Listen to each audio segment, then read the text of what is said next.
Hello YouTube, classic Oldsmobile, here with the 1983 Oldsmobile 98. Getting some late fall stuff done here before the snow hits. I think I'm going to do a quick pad slap on this, because these pads are pretty much shot. At least on the other side they were. Let's see. There's still some pad left here, but the other side was definitely way worse. So I think I'm going to go ahead and swap these. I'm not going to do a how-to or anything like that, and I honestly don't know how much available battery I have because I didn't charge up before this. So there might be some shots with the phone mixed in. But figured I'd do a quick pad slap, check everything out before the winter hits here. Maybe try to find what happened to a pick that I lost, things like that. Yeah, it's been doing pretty good. We just passed 7 years, 2015 to August 2022. So it's been a few years I've had the car. We're at I think 71,000 miles now on it. Had 54 on it when I got it, but I did some undercoating on it. I put the Rust-Oleum, or not Rust-Oleum, I don't know where I got Rust-Oleum from, fluid film black on here, and I didn't get too much of the front, but I got some of the lower control arm, and if you look down the frame you should be able to see it. So I'm going to be nice and greasy when this is all done. In fact, I already got some on the camera, but I'm going to go ahead and pull this caliper off here. This is actually the original caliper to the car. I know I probably should replace it, and I definitely need to replace these hoses, but I probably just going to do that next year. At this point in the year, it's not really makes much sense to do it. I may just throw a caliper on here too at that point, but these rotors are shot. Don't buy AC Delco rotors. This is my review for them. They've been on here 2-3 years now, and they're completely warped. Terrible, just pulsating. And I actually found a cheap set of Goodwill. The silver pads. I'm trying to remember who makes them. They're basically the Advanced Auto Special that I'm just going to throw on here just to have a little bit more meat for the rest of the year here and through the winter. And then next year I'm going to do new rotors and calipers, hoses, and new pads, and try to find a maybe power stop. I'm not sure. Haven't decided yet on what brand I'm going with or how I'm doing it, but they're definitely going to need it. Maybe throw a little bit more grease in these while I'm in here. But I'm going to try to take you along for part of it. I don't know how much I'm going to get before the battery dies, but we'll take a look and see. All right, stay tuned. Okay, so I did cheat a little here on you. I did go ahead and already start loosening these. Oh, wrong way, as I tighten everything and make a fool out of myself anyway.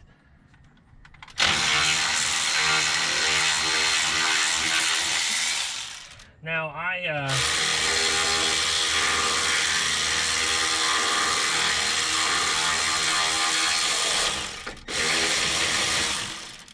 I was in here in the back in the summer to clean and grease these, and they could probably use another clean and grease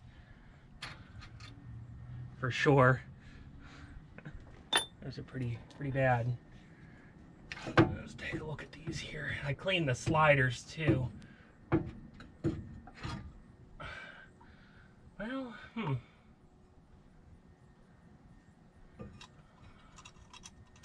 definitely feel like I should do them because I'm here. There's definitely sizably more pad on this side than the other side, but I think I'm just going to go ahead and do it anyways. There is still a sizable amount of pad on there, but I know the other side isn't, and I think that's because of the fact that that is the new caliper on that side. That was put on in 2015. This side is the original to the car. Really makes me not want to do this looking at these, but we'll do them anyways since I'm here. Like I said, I'm going to put new pads and rotors on it in the summer anyways, so might as well just toss them in. Like I said, this isn't much of a how-to video. It's more or less just a hang out with me while I do a job that I don't really feel like doing, but I need to do. to have it done. I'm gonna go ahead and clean up the sliders. I'm gonna go grab the pads, clean up the caliper. These are gonna need to be pulled out and cleaned and greased again. All the fun stuff. So I'll bring you back when something more exciting is going on. All right, well, the camera's about to die, so I don't know how much more of this you're gonna get. These are the new pads. I already pulled out the sliders. And I cleaned them out here and here, and I cleaned these. I'm gonna lube them up with some Ultra Brake Parts lubricant.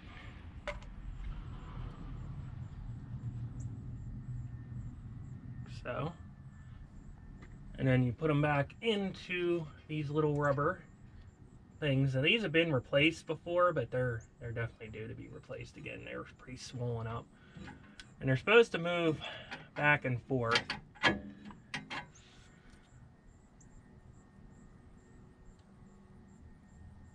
actually going to put a little bit in that one already, and then cover this one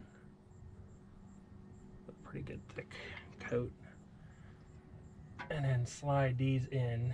And these are what allows the caliper to slide. Like I said, this one needs replaced, but we're too late in the year to do that at this point. See, they should move freer than that. So this one's definitely hanging, but a little late in the year to worry about it. I'm gonna put a little bit in here, a little in here.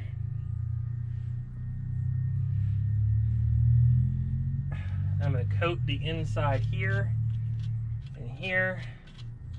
We're not going for crazy here, folks. We're just going for, can a guy just, as Derek from Vice Grip Garage says, can a guy just throw a set of pads on it and drive it until the snow falls without having to worry about it going metal on them? That's what we're at. Can a guy just get it going good enough? And that's kind of where we're at the moment. Now this stuff's just, it may look like I'm kind of painting it, and I kind of am because it is older, but we're just gonna slab a little on here on the back of the pad, right in the area that it's going to meet with the piston. Put a little bit on here where it's going to slide, a little on here where it's going to slide, and then without getting it all over the place, slide the new pad in, wipe off my hands,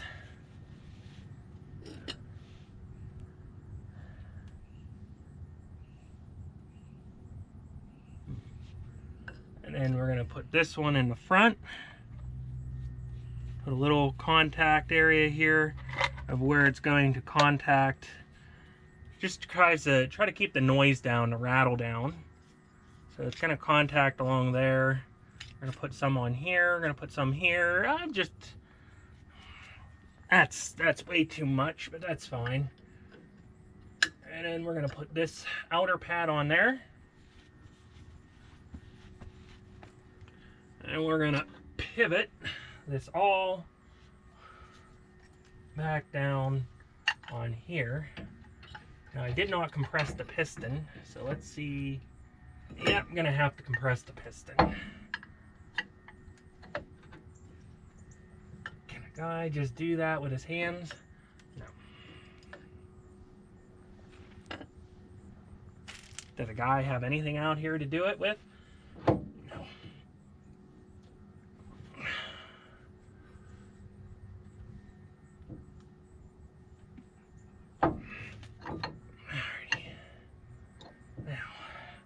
And a guy, I'm saying it way too much, I get it. Without kinking it.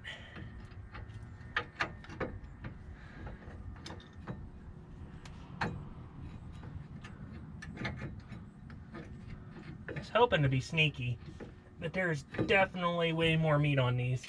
So we're gonna have to compress it. I skipped a step. I get it. I'm just trying to get this done. Alright, I compressed the piston. I'm an idiot, But anyways, the new pads are on. You saw me starting to put it on before I was a moron and forgot to compress the pistons. These brake pads definitely have some cracking in them. The other side are way worse. I'll have to throw up an image and take a picture of it with that camera because this is about to die. I didn't plan on making a video today. It was just kind of an impromptu situation. I might add on to this at the end. But this is the piston compressor there. But yeah, I already checked. The bearing seems good. It's not bolted in, that's why it's doing that. Bearing seems good. I just repacked it, not necessarily repacked it, but I cleaned out some of the old and put some fresh in there during the summer when I did the cleaning and the adjusting and checking, because I was getting a squealing from the front. It was from that side. I may have just broken off the squealer. So that's why I figured I'd just throw a set of pads on here for now. Hopefully they're not terrible, and that'll get it through till next summer when I put a nicer set of pads and rotors and do all of it. We're going to lube up the sliders a little bit. Slider pins, I should say. We're going to wait that into there. I'm going to get this to, well, I never help me understand.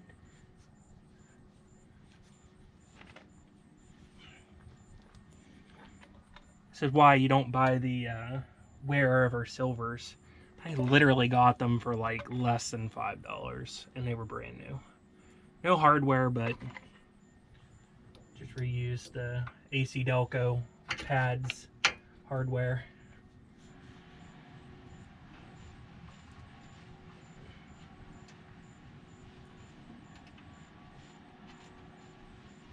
Okay.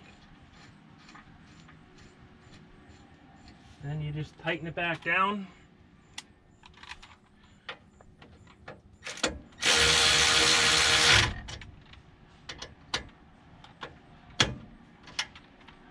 And this is not the right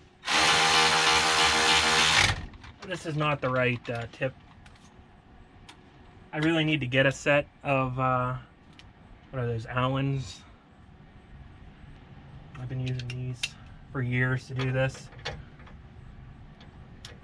Make sure you hammer it in when you got to break them loose. Otherwise, you're going to hate your life when you strip them out and you're sitting there with a pair of vice grips. Ask me how I know. And also, pro tip, don't over tighten them. Just strip out the knuckle. I did that on a 1972 Grand Prix that we had. I had a little incident with trying to get the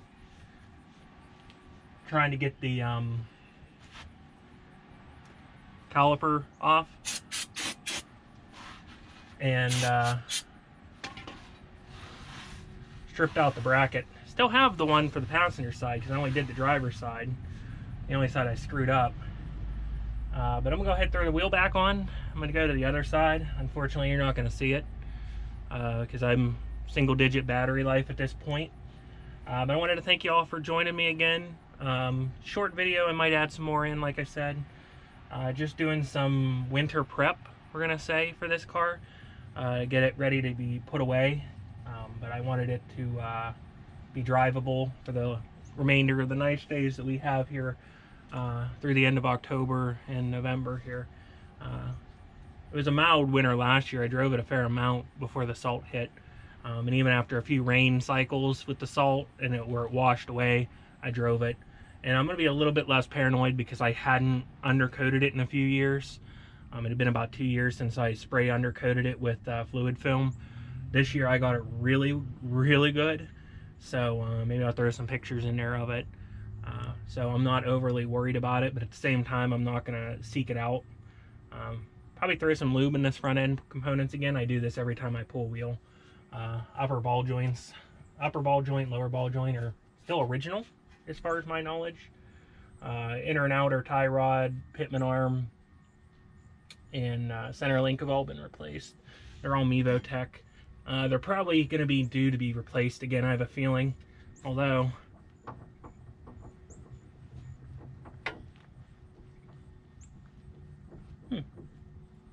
doesn't feel bad. But anywho in a way, I've been watching too much Vice Grip Garage. My glasses keep sliding down my face while I'm making weird faces at you. Recently redid the water pump in this car because the bearing went out in it. Weirdest thing, it doesn't squeal anymore. Doesn't chirp anymore. And the belt, that is. And it runs better than it probably has in years. I haven't figured it out yet. Tried to set up the temperature gauges today. I have it all wired up, but when I ran a test wire outside of the car, it worked. But as soon as I wired it up into the car, it quit working. So I don't know. But I knew I had to get this done. So anywho, I should probably quit yammering before the camera dies. Thank you for watching. I might have another clip after this. Please rate, comment, subscribe. And we'll see you in the next one. And you might see me again here in a minute or two. Alright, well, it's back down on the ground. This footage might not line up quite right as far as video quality, as this is now my phone. I still got to put the hubcaps back on and torque the wheels. But it's back down on the ground. Like I was doing, you saw I was pad slapping it, just throwing some pads on the front. Also found that this front wheel bearing over here had a little bit of a play in it. So I pulled the nut off, packed a little bit of fresh grease in there, cleaned out some of the old, packed some fresh, snugged it, spun it, loosened it, spun it, snugged it, spun it. Feels good now, no more popping. So it should have seated everything nicely.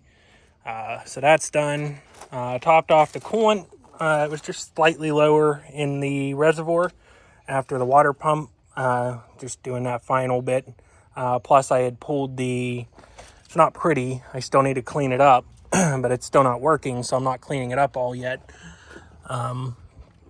Trying to tap into this new sensor right here. This is one for a gauge, temperature sender for a gauge. And I was hoping I could just tap into the factory harness here, and I made a new sub harness that is in this tube, and I have it running up and around and down in over there to the gauge. This wire, I'm just going to tuck it out of the way.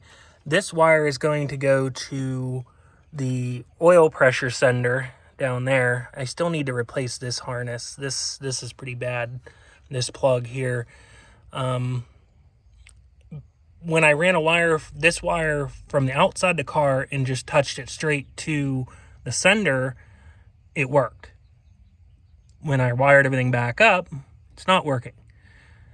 So I got to try to figure that out. I'm not sure if the light has something to do with it, or if there is a computer involved somewhere along here with this. I got to figure that out. I can't swap out the oil pressure sender yet, as it is too big to fit down in there. That's the oil pressure sender right there. I need to get an adapter to raise it up. I guess the Gauge Cars has it up a little bit higher.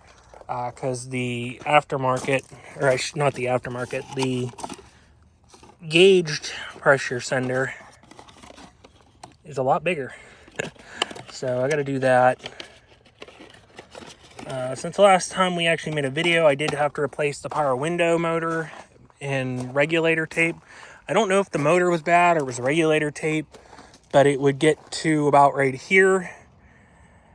It would go all the way up and then grind, and it would come down to about here and grind. It wouldn't go any further. And if you pushed it below, the motor wouldn't respond. So I'm thinking the motor went out on it. I don't know. Motors are 30 bucks. I found an AC Delco one. Found the belt and figured while I was in there, might as well just replace it and be done with it for the price. Still don't have the vinyl top on. Projects take long when you don't have a garage and the ability to work at night, especially now that it's fall and it gets dark really early around here. So yeah, the pads are on. I gotta torque them down. I also noticed the power steering was low, which is weird because I normally checked it and it was always fine. So I don't know if it developed a leak. I don't see any going anywhere. But I discovered that because the pump was whining once I got everything else silenced. So now that the belts aren't chirping, I could hear it whine. So I went and I checked it and it was low. I topped it off with ATF because that's all I had, some Dextron. But I went and got a couple bottles of STP power steering fluid here. I got this at the Ollie's. Good stuff, right? It's a power steering fluid, STP. I figured this should do just fine for what it is. Those are empty. This is what's left. I ran 2 bottles through it, starting at turning the wheel back and forth. That's why it's dug in. Turning it to full lock and back, sucked it out, put more in, rocked it back and forth, sucked it out, and then filled it up, checked it, ran it back and forth, checked it again, and it's full. I wanted to try to get anything out of the lines that I could. I'll probably do it again next summer here, because that's the last fluid in this car that hasn't been changed. The oil's been changed, the rear diff has been changed a couple times, or the rear diff has been changed I think 3 times. Oil has been many times. Tranny fluid's been done 3 times, and brake fluid multiple times because of the initial brake line issue, and then it blew again on me a few years back. The one line we didn't do, and then I periodically will take the cover off and suck out what's in the reservoir, clean the reservoir, fill it back up, pump it, suck it out, clean it, fill it back up. I do that once a year.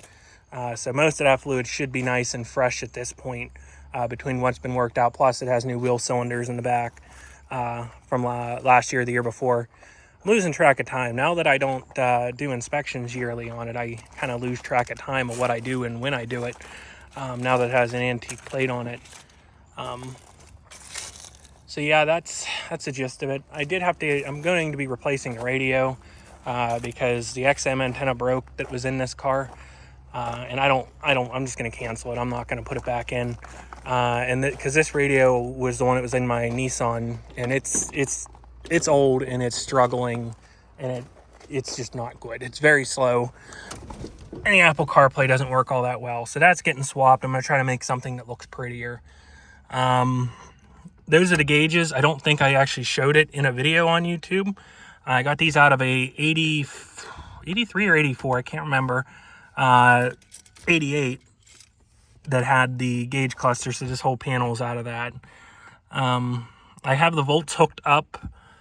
I tried to hook the temp up today, but like I said, it decided it's not going to respond anymore. Let's just see. Yeah, it went down. So yeah. Oil pressure I still can't hook up either.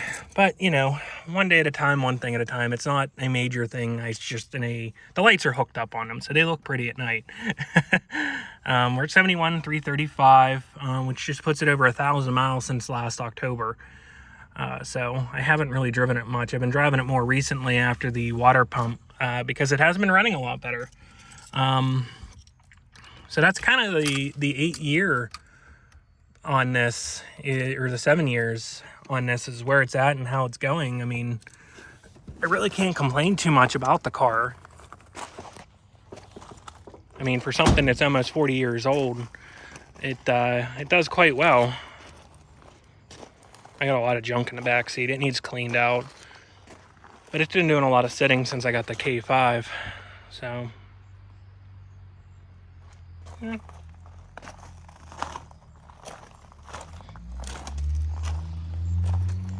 I don't know if I'll put the brakes on first. I might put that video after. There's the undercoating. That's the, it looks all smeared up. That's the fluid film black.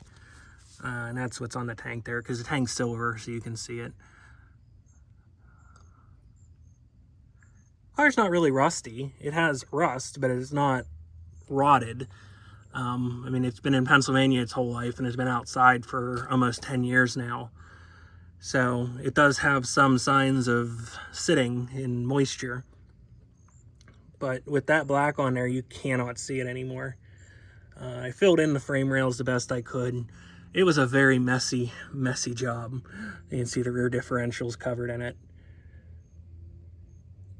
It was quite entertaining because as much as you try, you will always get it on the exhaust. I don't care what you do, it's going to get on the exhaust. You'd have to bag the exhaust off, and not having a lift to do it and doing it on the ground with it backed up on ramps, you really don't have the luxury of doing stuff like that. You kind of just have to point and shoot and hope for the best. So it smoked for a good couple miles, and almost the whole evening of driving it was still smoking. It looked like Uncle Buck's car going down the road. It was quite entertaining until it got off the exhaust.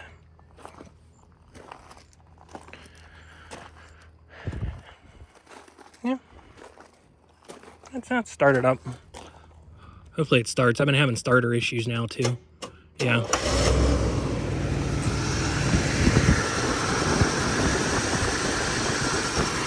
Hopefully the wind's that it might be to hear better.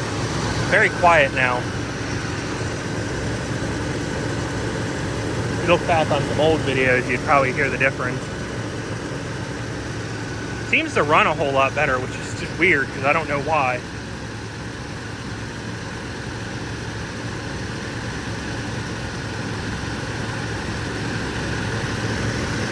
Still needs motor mounts too, so that's next on the.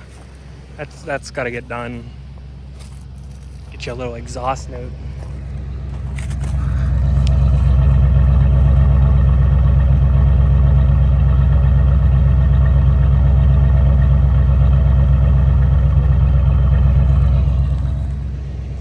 Yeah, there's another guy on YouTube that I found recently that has one of these. I want to say it's like Riot Auto Repair, something like that. And I've been commenting back and forth a few times with him. I don't know if he'll ever see this. But he's actually removed all the computer control stuff off of his. So he's running it on a pre-computer control carburetor. He swapped out the distributor and everything. Because he really fought a lot with that carburetor. I guess I've been fortunate, I really haven't had too many problems with it. It definitely idles a little high right now. I still need to look into that.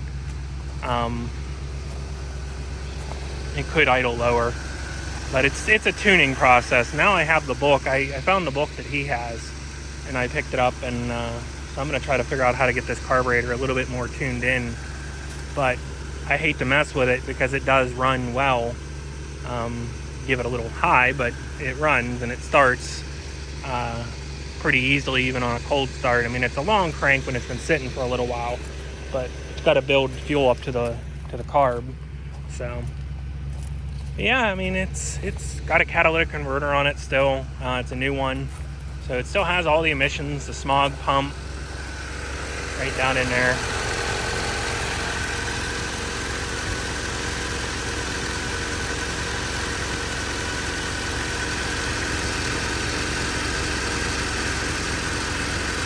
Not bad. But anyways, I'm gonna get off now because the computer kicked in. That's computer control. It was warm, but not that warm. And you can hear computer control kicking in. It's really interesting. I had to make a whole video of it just starting up cold to let everybody hear what it does. It's really interesting listening to it. And the computer taking over. But I've rambled enough. Thank you for watching. Comment, subscribe. I'll keep making videos. Maybe somebody will like it, I hope. Anyways, thanks for watching. Bye.